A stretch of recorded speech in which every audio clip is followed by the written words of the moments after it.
You, John Fitzgerald Kennedy, do solemnly swear. I, John Fitzgerald Kennedy, do solemnly swear. That you will faithfully execute the office of President of the United States. That I will faithfully execute the office of President of the United States. And will, to the best of your ability. And will, to the best of my ability. Preserve, protect, and defend the Constitution of the United States. Preserve, protect, and defend the Constitution of the United States. So help you God. So help me God.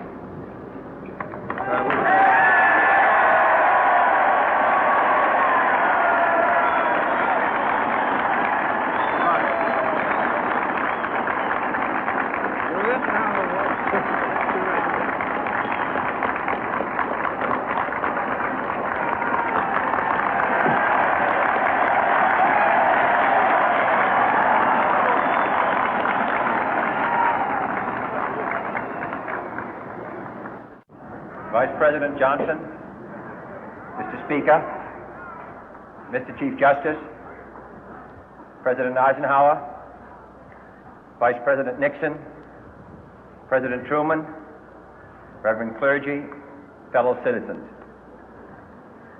We observe today not a victory of party, but a celebration of freedom, symbolizing an end as well as a beginning, signifying renewal as well as change.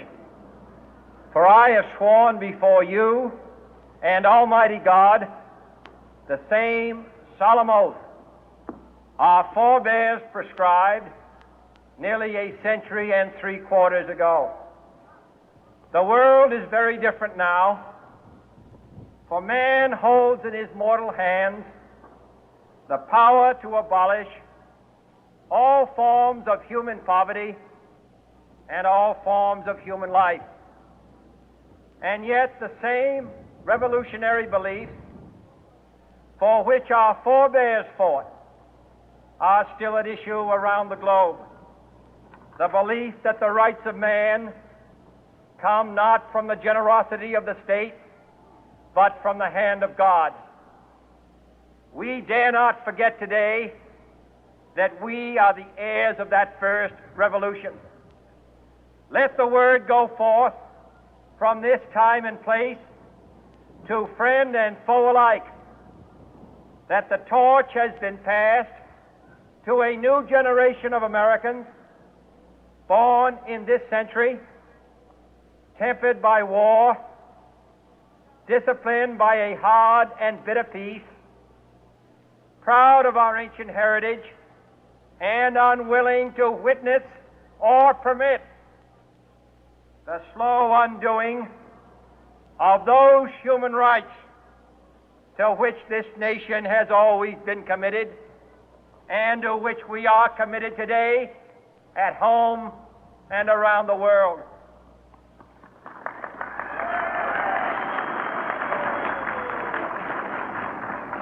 Let every nation know, whether it wishes us well or ill, that we shall pay any price, bear any burden, meet any hardship, support any friend, oppose any foe to assure the survival and the success of liberty.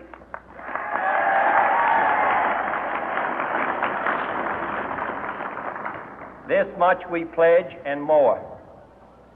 To those old allies whose cultural and spiritual origins we share, we pledge the loyalty of faithful friends. United, there is little we cannot do in a host of cooperative ventures.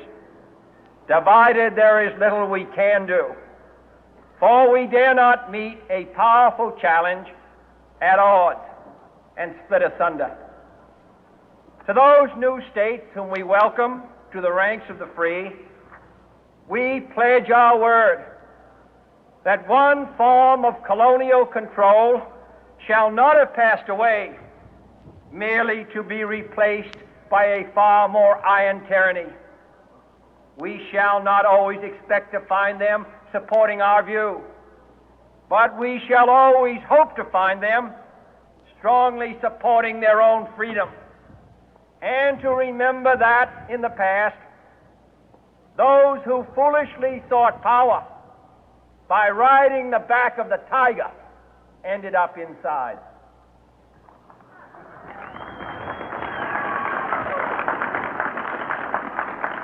To those people in the huts and villages of half the globe struggling to break the bonds of mass misery, we pledge our best efforts to help them help themselves for whatever period is required, not because the communists may be doing it, not because we seek their votes, but because it is right. If a free society cannot help the many who are poor, it cannot save the few who are rich.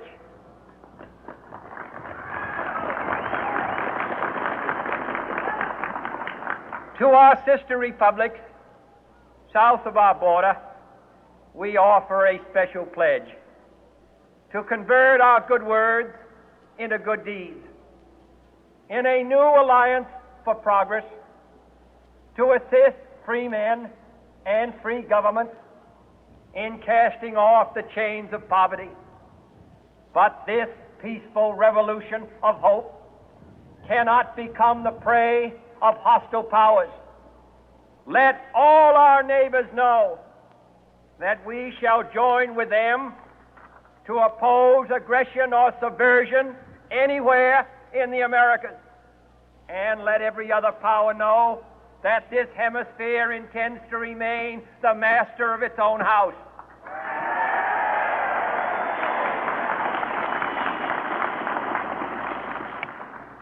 To that World Assembly of Sovereign States, the United Nations, our last best hope, in an age where the instruments of war have far outpaced the instruments of peace, we renew our pledge of support to prevent it from becoming merely a forum for invective, to strengthen its shield of the new and the weak, and to enlarge the area in which its writ may run. Finally, to those nations who would make themselves our adversary, we offer not a pledge, but a request that both sides begin anew the quest for peace. Before the dark powers of destruction, unleashed by science, engulf all humanity in planned or accidental self-destruction, we dare not tempt them with weakness, for only when our arms are sufficient beyond doubt can we be certain beyond doubt that they will never be employed. But neither can two great and powerful groups of nations take comfort from our present course, both sides overburdened by the cost of modern weapons, both rightly alarmed by the steady spread of the deadly atom, yet both racing to alter that uncertain balance of terror that stays the hand of mankind's final war. So let us begin anew, remembering on both sides that civility is not a sign of weakness, and sincerity is always subject to proof. Let us never negotiate out of fear, but let us never fear to negotiate.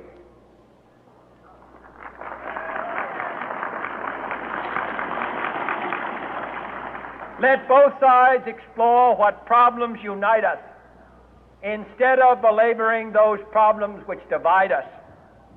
Let both sides, for the first time, formulate serious and precise proposals for the inspection and control of arms, and bring the absolute power to destroy other nations under the absolute control of all nations.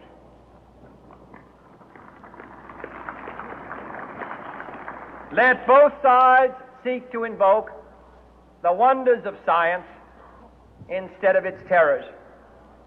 Together, let us explore the stars, conquer the deserts, eradicate disease, tap the ocean depth, and encourage the arts and commerce. Let both sides unite to heed in all corners of the earth the command of Isaiah to undo the heavy burden and let the oppressed go free. And if a beachhead of cooperation may push back the jungle of suspicion, let both sides join in creating a new endeavor, not a new balance of power, but a new world of law, where the strong are just and the weak secure and the peace preserved. All this will not be finished in the first 100 days, nor will it be finished in the first 1,000 days, nor in the life of this administration, nor even perhaps in our lifetime on this planet. But let us begin.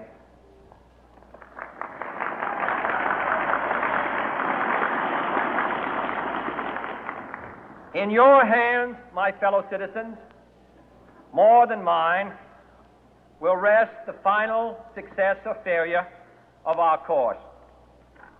Since this country was founded, each generation of Americans has been summoned to give testimony to its national loyalty. The graves of young Americans who answered the call to service surround the globe. Now the trumpet summons us again, not as a call to bear arms, though arms we need, not as a call to battle, though in battle we are, but a call to bear the burden of a long twilight struggle, year in and year out, rejoicing in hope, patient in tribulation, a struggle against the common enemies of man, tyranny, poverty, disease, and war itself. Can we forge against these enemies a grand and global alliance, north and south, east and west, that can assure a more fruitful life for all mankind? Will you join in that historic effort?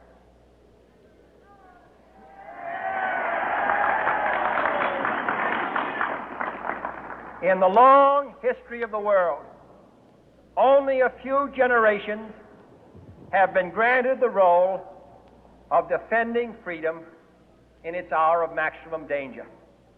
I do not shrink from this responsibility. I welcome it.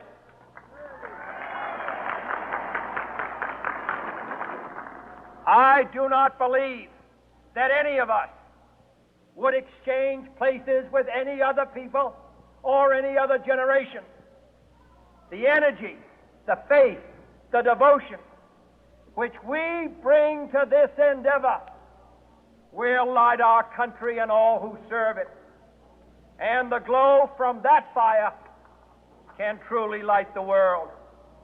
And so, my fellow Americans, ask not what your country can do for you. Ask what you can do for your country.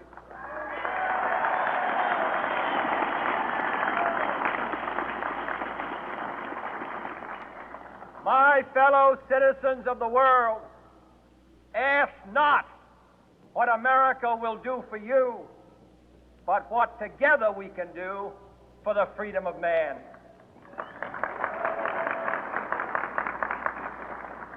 Finally, whether you are citizens of America or citizens of the world, ask of us here the same high standards